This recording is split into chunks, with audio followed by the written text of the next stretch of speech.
After high school many years ago, I was in a bad place. My guardian had kicked me out after graduation. She didn't help me find a place to stay, so I lived in my car for a couple of months. I met some heavy metal dudes at work one day. I'd seen them around town, and all my other friends knew who they were. Everyone loved them. We became friends over a couple of months, and they offered for me to move in with them. I agreed. Looking back now, I wish I had just stayed in my car. My two main roommates were brothers, named Andrew and Seth. They were in a band. They also believed in the occult and anything of that sort. I never really believed in that stuff, but I'm not one to tell someone what they should believe in.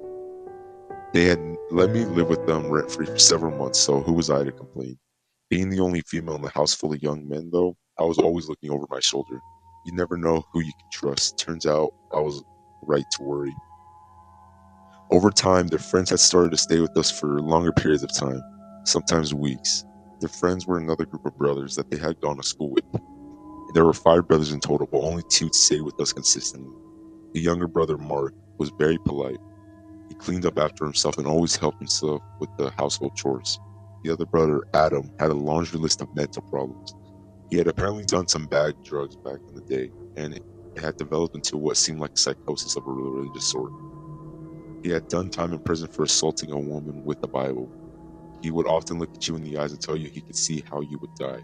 Once he told me that I was possessed by a demon and that I needed my soul cleansed.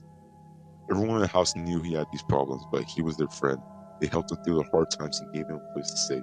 Otherwise, he would be on the streets. I was always on guard around him after the things he had told me. No one else seemed to be concerned as I was. They should have been. One day, I was sleeping and my phone rang. It was my boss. He asked if I could come into work an hour early. It was only 12 p.m. I was broke and had nothing better to do, so I said yes. I got up and began getting ready to leave.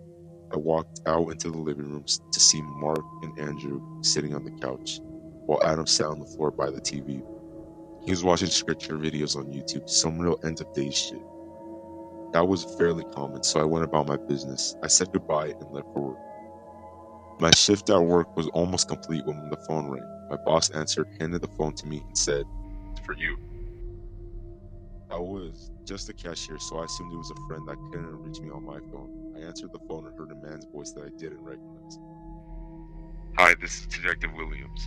Something happened at your apartment today, and we need you to come to the station to talk about it." I left work immediately. I assumed one of the brothers had been arrested for drug dealing or something, but I was very wrong. I got to the station and I was buzzed in. An officer escorted me to a small, cold room with a camera. He gave me a bottle of water and left me by myself for about 30 minutes. My mind was racing thinking about what could have happened. He came back in and informed me that Adam had stabbed and killed Andrew at around 1 p.m. I was shocked. I had just left the house an hour before it happened, and everything seemed fine. I asked if there had been a fight. The detective informed me that there hadn't been a fight and it seemed to just happen out of nowhere. I gave my statement to the police and left with nowhere to go, still in shock and confused, out of my mind. Our apartment was a crime scene, so I went to another friend's house to watch the news report, since the police wouldn't give me information on the case. Over the next couple of days, the information began to get released. Adam hadn't just stabbed Andrew once, not twice. He had stabbed him over and over and nearly decapitated him. After the murder, he ran down the road, still holding the murder weapon. He called 911 and informed them what he had done. I watched the news report in horror.